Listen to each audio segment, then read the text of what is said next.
In Indian illegally occupied Jammu and Kashmir, Indian troops in their fresh act of state terrorism martyred two Kashmiri youth in Poonch district. According to Kashmir Media Service, the troops martyred the youth in a night-long operation in Balakot area of the district. The operation was going on till last reports came in.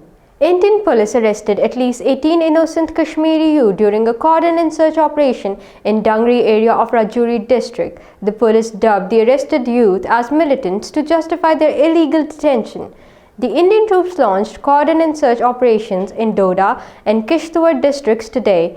They cordoned off the areas and conducted house-to-house searches. The Modi regime has resumed the process of distributing weapons among the Hindutva terrorists organized in the name of village defense guards in Jammu region. The Deputy Commissioner of Rajouri, Vikas Kundal, provided guns and cartridges to the terrorists in Jarland village.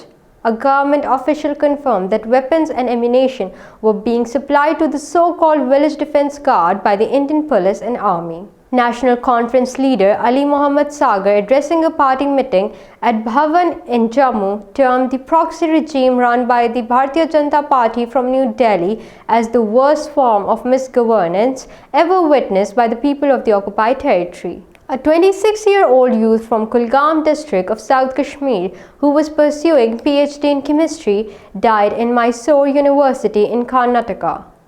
Media reports said that the scholar, identified as Shabir Ahmed Wani, died of cardiac arrest. However, police are investigating other factors as well.